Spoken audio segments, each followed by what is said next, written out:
श्रीहरि की कृपा से राजा सुधुम्न स्त्री से पुरुष हुए एवं गौ हत्या से मुक्त हुए। जैसा मित्रों, मैं नीतू पांडे यूट्यूब चैनल पर आप सबका स्वागत करती हूँ। इस कथा का वर्णन ब्रह्म पुराण में मिलता है। यह कथा हमें बहुत ही गुप्त बातों को बताती है। कहते हैं कि वैसे जीवन में जो घटना होने वाली होती है वह तो होकर रहती है, आप और हम उसके लिए कुछ नहीं कर सकते हैं। लेकिन कभी कभी हमारे जीवन में अद्वितीय घटनाएं घट चुकी होती हैं जिसका जानना हमारे जीवन में बहुत ज़रूरी है। लोग कहते हैं कलयुग आ गया है। कलयुग नहीं आया है, करयुग आया है। क्योंकि जैसा आप करेंगे वैसा ही आपको फल प्राप्त होगा। आप अपने माता पिता की सेवा नहीं करेंगे तो आने वाले समय में आप जब बूढ़े होंगे तो आपके भी बच्चे अपने माता पिता की सेवा नहीं करने वाले हैं, और इस चीज़ की अपेक्षा आप नहीं कर सकते हैं।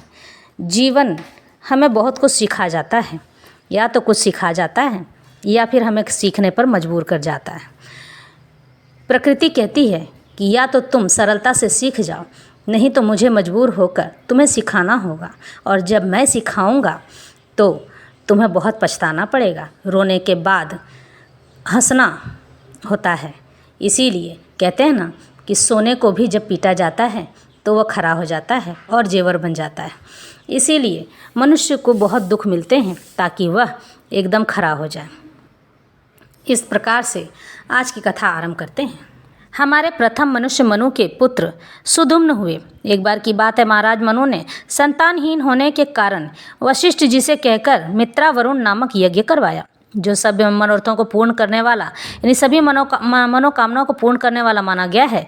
लेकिन मनु की दूसरी पत्नी श्रद्धा ने अपने यज्ञ पुरोहित के पास जाकर यह याचना लगाई कि मुझे पुत्री की प्राप्ति हो, यानी पुत्र ना हो पुत्री हो, और यज्ञ आहुति दे दी। उसके पश्चात उसे एक कन्या प्राप्त हुई जिसका नाम ईला रखा गया। पर मनु बहुत दुखी हो गए कि पुत्र के लिए यज्ञ किया था तो कन्या कैसे हो गई।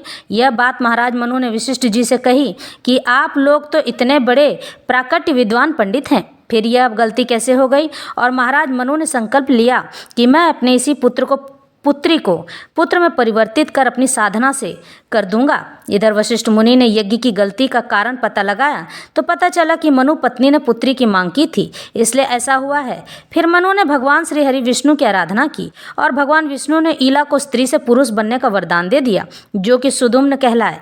फिर राजा सुधुम्न एक दिन भगवान शिव और माता पार्वती के वन में नंदन वन में पहुंच गए। उस वन में अगर कोई पुरुष गलती से भी चला जाता है तो वह स्त्री बन जाता है। राजा सुधुम्न के साथ ऐसा ही हुआ।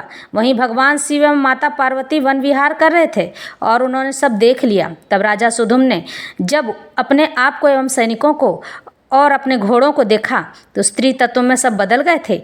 यह उस वन का श्राप था कि जो पुरुष इस वन में आएगा वह स्त्री बन जाएगा। ऐसा भगवान शिव ने इसलिए किया था कि माता जब भी स्नान करती कोई न कोई पुरुष आ ही जाता था भगवान शिव से मिलने के लिए। इसलिए भगवान शिव ने इस नंदन वन को ही श्राप दे दिया कि जो कोई भी इस वन में हमारी इच्छा के बिना आएगा वह पुरुष से स्त्री बन जाएगा।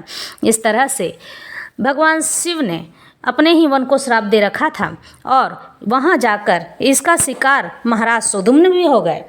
तब उसके पश्चात श्री सुखदेव जी कहते हैं, हे परीक्षित, इस प्रकार जब सुधुम्न तपस्या करने के लिए वन में चले गए तब वैवस्वत मनु ने पुत्र की कामना से यमुना के तट पर 100 वर्ष तक तपस्या की। इसके बाद उन्होंने संतान के लिए सर्वशक्तिमान भगवान श्रीहरि की आराधना भी की थी।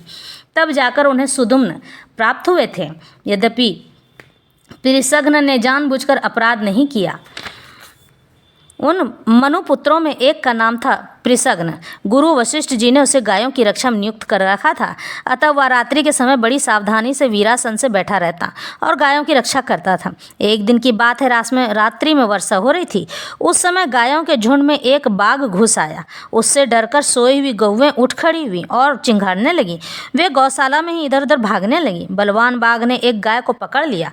वह अत्यंत भयभीत होकर चिल्लाने लगी। उसका यह क्रंदन यानी कि रुदन सुनकर त्रिशग्न गाय के पास दौड़ आया। एक तो रात का समय था और दूसरे घनघोर घटाओं से आच्छादित होने के कारण तारे भी दिखाई नहीं पड़ते थे। उसने हाथों में तलवार उठाकर अनजाने में ही बड़े वेग से गाय का सिर काट दिया। वह समझ रहा था कि यही बाघ है जिसने तलवार की नोक से बाघ का भी कान काट दिया है। वह अत्यंत भयभीत होकर रास्ते में खून गिराता हुआ बाघ वहाँ से निकल गया। शत्रुदमन पृषघ्न ने यह समझा कि बाघ मर चुका है, परंतु रात बीतने पर जब उसने देखा कि मैंने तो गाय को ही मार डाला है, इससे उससे बड़ा दुख हुआ और वह दुख और संताप के कारण वह वहीं बहुत देर तक बैठ गया। ऐसा लगा कि कुछ देर के लिए वह अचेत ही हो जाएगा। तब जा कर के पृषघ्न को यह बात समझ में आई कि मैंने तो अनजाने में गाय को ही समाप्त कर दिया है, अब मैं क्या करूं। और हाय करुणा और रुदन से वह एक पश्चाताप में भर गए। यद्यपि पृषघ्न ने जानबूझकर यह अपराध नहीं किया था, फिर भी कुल पुरोहित वशिष्ठ जी ने उसे श्राप दे दिया कि तुम इस कर्म से क्षत्रिय नहीं रहोगे, जाओ शूद्र की योनि में चले जाओ, शूद्र हो जाओ। पृषघ्न ने अपने गुरुदेव का यह श्राप अंजलि बांध कर स्वीकार कर ली और इसके बाद सदा के लिए मुनियों को प्रिय लगने वाले नैष्ठिक ब्रह्मचर्य व्रत को धारण कर लिया। वह समस्त प्राणियों का अहेतुक हितैषी और सबसे प्रिय समान भाव से युक्त होकर भक्ति के द्वारा परम विशुद्ध सर्वात्मा भगवान वासुदेव का अनन्य प्रेमी हो गया था। शूद्र की योनि में जाने के बाद भी वह श्रीहरि को हमेशा याद करता रहता था और प्रभु में हमेशा अपना मन लगा के रखता था। उसकी सारी आसक्तियाँ मिट गई, यानी कि उसके मन में जो भी काम वासना और संसार के लिए माया के लिए इच्छा थी वह सब मिट चुकी थी। ईश्वर से वह बार बार विनती करता कि मुझ में सरलता और विनम्रता बनाए रखे। वृत्तियाँ शांत हो गई थी, इंद्रियां वश में हो गई थी। वह कभी किसी प्रकार का संग्रह परिग्रह नहीं करता था, यानी धन के लिए हमेशा लालायित नहीं रहता था। जो कुछ दैववश या देवताओं के आशीर्वाद से जो प्राप्त होता था उसी से अपना जीवन निर्वहन कर लिया करता था। वह आत्मज्ञान से संतुष्ट हो अपने चित्त को परमात्मा में ही लगाए रखता था, प्रायः सामिध्यस्थ रहता था। कभी कभी जड़ अंधे और बहरे के समान पृथ्वी पर विचरता रहता था। कभी उसे पता ही नहीं चलता था कि मेरे साथ क्या हो रहा और मैं क्या कर रहा हूँ। इस प्रकार से जीवन व्यतीत करता हुआ वह एक दिन वन में गया। वहाँ उसने देखा कि दावानल धधक रहा है, यानी कि मतलब ज्वालामुखी धधक रही है। मननशील पृषघ्न अपनी इंद्रियों को उसी अग्नि में भस्म करके पर ब्रह्म परमात्मा को प्राप्त हो गया। मनु का सबसे छोटा पुत्र था कवि। विषयों से वह अत्यंत ही निष्प्रिय था। वह राज्य छोड़कर अपने बंधुओं के साथ वन में चला गया और अपने हृदय में स्वयं प्रकाश परमात्मा को विराजमान करके किशोर अवस्था में ही परम पद को प्राप्त हो गया। मनुपुत्र करुष से कारूस नामक क्षत्रिय उत्पन्न हुए। वे बड़े ही ब्राह्मण भक्त धर्म प्रेमी एवं उत्तरापथ के रक्षक थे। घृष्ट के घाष्ट नामक क्षत्रिय हुए। अंत में वे इस शरीर से ही ब्राह्मण बन गए। नृग का पुत्र हुआ सुमति, उसका पुत्र भूत ज्योति और भूत ज्योति का पुत्र वसु था। वसु का पुत्र प्रतीक और प्रतीक का पुत्र ओघवान था। ओघवान के पुत्र का नाम भी ओघवान ही था।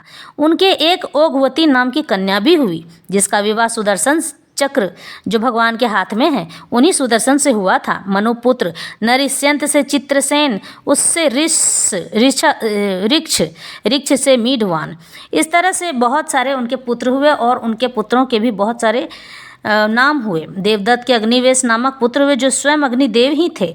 आगे चलकर वे ही कानीन एवं महर्षि जातुकर्ण के नाम से विख्यात हुए। परीक्षित ब्राह्मणों का अग्निवेश्यायन गोत्र उन्हीं से चला है। इस तरह से यह कथा यहीं संपन्न होती है। आशा है कि आप ज्ञान विज्ञान के इस क्षेत्र में धर्म को भी समझते होंगे। मैंने जो बातें शुरू में कही हैं वह बातें मेरी अपनी हैं, क्योंकि मुझे जीवन इतना कुछ सिखा गया है कि मुझे अब और किसी से कुछ कहने की आवश्यकता नहीं है। जीवन का मर्म ही होता है, या तो सीख जाओ या फिर सिखा दिए जाओगे, क्योंकि ईश्वर आपको कभी भी अकेला रहकर तड़पता हुआ नहीं देख सकते हैं। यह कथा यहीं संपन्न